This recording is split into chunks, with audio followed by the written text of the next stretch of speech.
Welcome everyone to the deep dive. Today, we're looking at a moment in cricket that really shook things up. Forget what you thought was possible in test matches, maybe, because India just pulled off this commanding 336-run victory over England at Edgbaston. That's their first ever test win there. You know, it wasn't just any win. It leveled the series 1-1, and wow, what a statement. Oh, absolutely. It was quite the performance. Everyone was talking about it, especially after, the disappointment of losing that first test.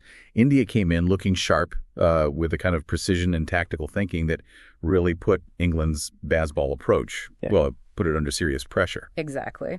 So our mission here in this deep dive is to give you the shortcut, really, straight to the heart of what made this match so pivotal. We want to get beyond just the scores, find those surprising details and maybe most importantly, the why. Why were India so dominant this time? Because like you said, this wasn't just a team winning a game. It felt more like a masterclass.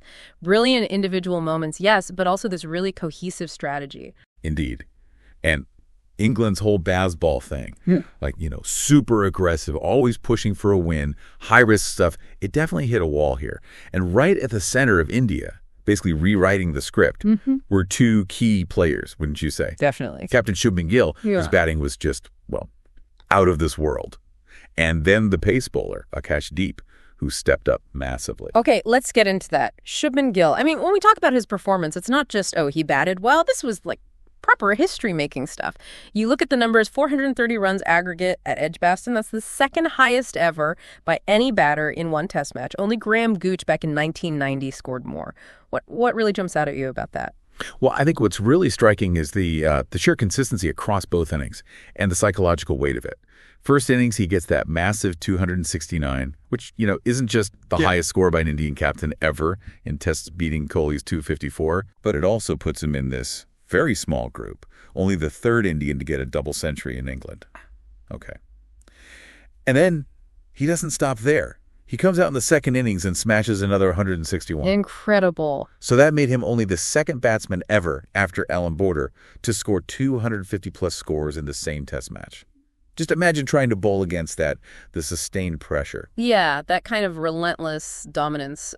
It's almost hard to fathom. It feels like his batting wasn't just piling on runs, but it was almost systematically taking apart England's game plan. Precisely. It wasn't just about personal milestones, though there were plenty of those. It was a tactical tool. Yeah. Gill joined this tiny club, just 9 players worldwide, who've scored both a century and a double century in the same test.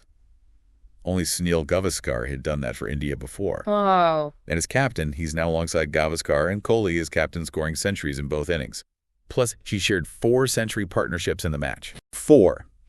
Most ever by an Indian batter. Only the 5th player globally to do that.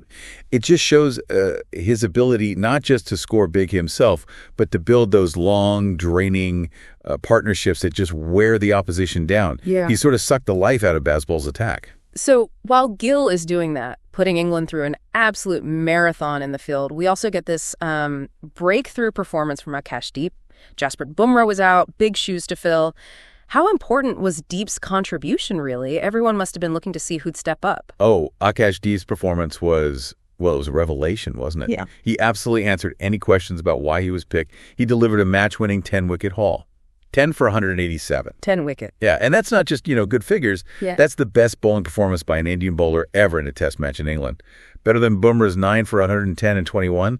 Better than Zaheer Khan's 9 for 134 back in 07. Wow. Beating Bumrah's record, especially stepping in for him. That's a huge statement. What was working so well for him? What was the key? It really is huge. And he also went past Chetan Sharma's 10 for 188 from 1986, a record that stood for almost 40 years? He got 4 wickets in the first innings, then a really decisive 6 in the second, including that final wicket to seal the win. His secret, I think one source nailed it, calling it his Anushasan, his incredible discipline.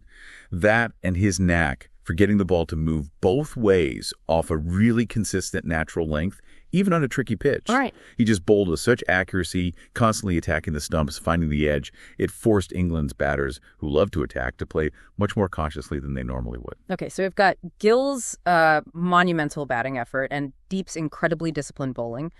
What does this tell us about the bigger picture, the sort of strategic fight against baseball? India seemed to find a really effective counter here. Well, it definitely raises some interesting questions, doesn't it? For Test cricket going forward, India's strategy was essentially a return to classic test principles. Bat big, build an almost untouchable total, and then apply pressure with disciplined, accurate bowling. England, they famously say they don't do draws, but India's sheer weight of runs and bowling pressure basically forced them into a position where a draw was probably their best case scenario for survival. Which is totally against their usual style. Completely. They were pushed onto the back foot defensively. India kind of exposed a potential weakness there. Baseball seems to struggle when it can't dictate terms, when it can't score freely, and gets forced into long defensive periods. And it wasn't just about the individual performances, was it? Sounds like the conditions might have played a part too, almost helping India out. Oh, they absolutely did. You can't ignore that. Yeah. The pitch at Edgbaston, the way the cracks opened up, the moisture around from the rain, it all seemed to play right into India's hands.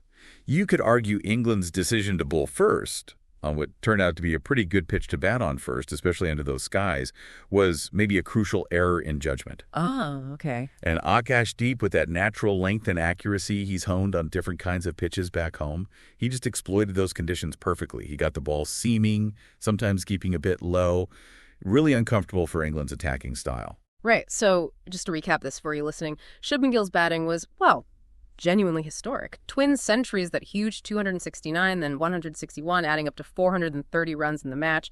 It puts him in rarefied air among batters, and significantly makes him the youngest Indian captain to win a test overseas, just 25 years old. He just applied relentless pressure. And then you have Akash Deep, his 10-wicket haul, 10 for 187, wasn't just match-winning, it broke Indian bowling records in England that had stood for decades. He totally proved his worth stepping in for Bumrah, using those conditions brilliantly with real discipline. Exactly. And if you connect those dots, those incredible individual efforts combined into this, a really profound tactical win for India. Their approach, going back to basics almost, massive batting totals, disciplined bowling, it was a direct and effective counter to England's baseball. They forced England into that defensive shell, which is just not their game. It really challenged the whole philosophy. And yeah, the pitch, the weather, the cracks, the moisture, it all amplified Akash Deep's effect, making his accuracy absolutely lethal. So now India heads to Lord's. Third test, the decider, really, and Jasprit Bumrah is confirmed to be back. What does this huge win at Edgbaston really signal? Is this, a blueprint for countering baseball long term? Or was it more of a perfect storm, Gill's unbelievable form, Deep's breakthrough, maybe England misreading the conditions? And what do England take away from this? Their whole approach was seriously questioned. How will they adapt at Lord's? That's definitely something interesting for you to think about.